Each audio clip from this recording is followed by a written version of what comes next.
Black beard pirates का आखिरकार मकसद है क्या सही में? अभी रिसेंट चैप्टर के अंदर ही कैटरीना डेवॉन आती है और वो सैटर्न को टच करके बोलती है मिशन कंप्लीट। ऐसी क्या चीज है जिसको ब्लैक बियर्ड पायरेट्स पाना चाहते हैं? Welcome back to the channel and आज एक और थ्योरी वीडियो है वन पीस के ऊपर। तुम लोग अच्छा रिस्पॉन्स दोगे तो और वीडियोस भी आती रहेंगी। खैर, मैं इस वीडियो में एक थ्योरी बताऊंगा तुम्हारे को जो कि बता सकती है कि कैटरीना डेवॉन आखिरकार क्यों सैटर्न को टच करके बोल रही थी कि मेरा मिशन कंप्लीट हो गया। इसी कन्वर्सेशन के अंदर कैटरीना डेवॉन सैटर्न को बोलती है कि जो ब्लैक बियर्ड का लीनिएज है वो स्पेशल है। वो क्यों स्पेशल है इस चीज के ऊपर भी बात करेंगे, बट पहले मैं तुम्हें लेके चलता हूँ चैप्टर नंबर 1059 की तरफ, जहां पे पहली बार सेराफिम्स को इंट्रोड्यूस किया गया था। अब मैं तुम्हें इस चैप्टर के ऊपर क्यों लेके जा रहा हूँ ये तो तुम्हें मैं बताता हूँ, बट उससे पहले जाओ फटाफट जाके चैनल को सब्सक्राइब कर दो, क्योंकि भाई देखो तुम्हारे लिए ये बिल्कुल फ्री है, बट यार मेरे को इससे बहुत ज्यादा मोटिवेशन मिलता है। तो चैप्टर नंबर 1059 के अंदर हमने सेराफिम्स को तो देखा ही था, पर वहां पे भी हमने देखा था ब्लैक बियर्ड को खुद, और ब्लैक बियर्ड भी एक बारी को इनको देख के चौंक गया था। सेराफिम्स की बात कर रहा हूं मैं। सेराफिम्स को हम लोगों को इंट्रोड्यूस कराया गया रिप्लेस करने के लिए 7 वॉरलॉर्ड्स को। तो सेराफिम्स 7 वॉरलॉर्ड्स को रिप्लेस कर रहे हैं, तो भाई ये बात तो ऑब्वियस ही है कि यार उनके पास पावर्स तगड़ी होनी थी। और चैप्टर नंबर 1059 के अंदर हमने खुद देखा था भाई ब्लैक बियर्ड जो है ना वो कंप्लीटली शॉक था भाई, कंप्लीटली शॉक, क्योंकि उनकी पावर का जो लेवल था वो लग नहीं रहा था इतना तगड़ा होगा भाई, बट यार वो कुछ ज्यादा ही तगड़ा था। तो अगर तुम मेरी लोकेशन को थोड़ा ट्रैक करने की कोशिश करो तो भाई तुम समझ रहे हो कि मैं किस दिशा में लेके जा रहा हूं तुम लोगों को।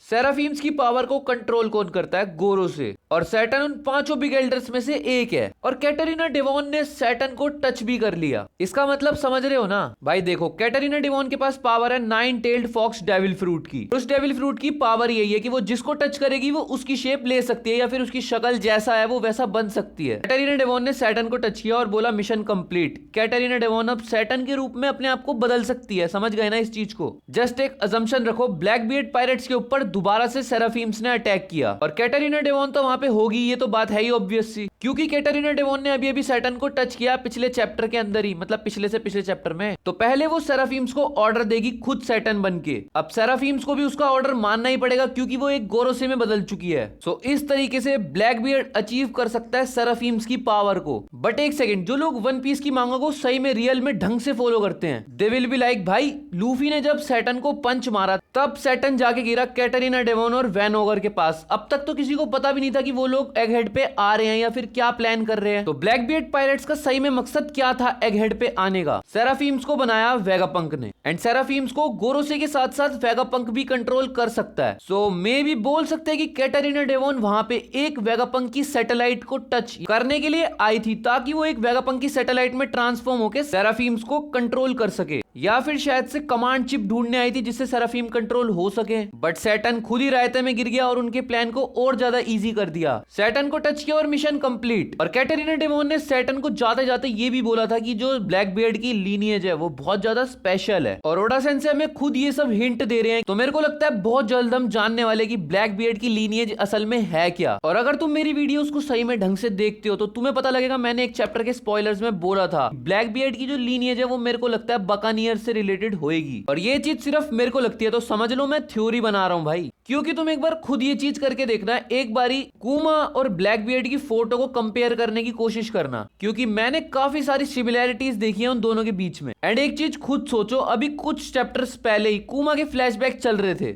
ये चीज क्लियर नहीं है भाई, थ्योरी है, समझा करो यार। और सबसे ज्यादा सोचने वाली चीज तो ये है कि ब्लैक बियर्ड कैसे मल्टीपल डेविल फ्रूट्स की पावर को यूज कर पाता है। और एक चीज ये भी है कि ब्लैक बियर्ड आज तक कभी सोया ही नहीं है। थ्योरीज तो ये भी स्पेकुलेट होती है कि जो ब्लैक बियर्ड है उसके पास 2 नहीं 3 डेविल फ्रूट्स हैं। और ये कैसे है? क्योंकि ब्लैक बियर्ड की बॉडी एक बहुत ही ज्यादा स्पेशल तरीके से ऑर्गेनाइज्ड है, जिसको हमने मार्को भी कई बार बता चुका है कि जो ब्लैक बियर्ड की बॉडी है वो बहुत ही ज्यादा स्पेशल है। और ये चीज भी बहुत ज्यादा स्पेकुलेट हो रखी है कि ब्लैक बियर्ड के अंदर 3 सोल्स हैं, और अगर एक सोल एक डेविल फ्रूट को एक्वायर कर सकती है तो 3 सोल 3 डेविल फ्रूट को एक्वायर कर सकती है। तो ये थ्योरी बनती है कि डेविल फ्रूट जो टोटल नंबर में ब्लैक बियर्ड के पास है वो 3 है, क्योंकि हमेशा से ब्लैक बियर्ड का 3 से कुछ अलग ही स्पेशल रिलेशनशिप रहा है। एंड ब्लैक बियर्ड ये सब क्यों कर पा रहा है? क्योंकि उसकी स्पेशल लिनिएज की वजह से। तो हाँ भाई, इस चीज में तो मेरे को भी लगता है क्योंकि ओडा सेंसेई ने इतना ज्यादा मिस्टीरियस रखा है इस चीज को, तो कुछ ना कुछ तो होगा उसकी लिनिएज में इतना ज्यादा स्पेशल। ब्लैक बियर्ड के अंदर 2 से 3 सोल्स हैं, इस चीज के लिए ये चीज समझो कि कभी कभार ब्लैक बियर्ड बहुत ज्यादा कायरो की तरह एक्ट करता है और कई बार इतना ज्यादा इविल बन जाता है, तो बोल सकते हो कि 2 सोल है, 3 सोल है, क्योंकि वो अलग अलग रिएक्ट भी करता है कई बार। इसी चीज को तुम नींद से भी जोड़ सकते हो, उसकी जो बोला जाता है कि वो कभी सोता नहीं है। जब ब्लैक बियर्ड के अंदर की एक सोल बहुत ज्यादा थक गई तो अंदर ही वो सोल सो गई और दूसरी बाहर आई, तो कई बार उसने कावर्ड रिएक्ट किया, यानी कि कायरो जैसा। और जब वो वाली सोल भी थक गई तो दूसरी बाहर आ गई, जो थी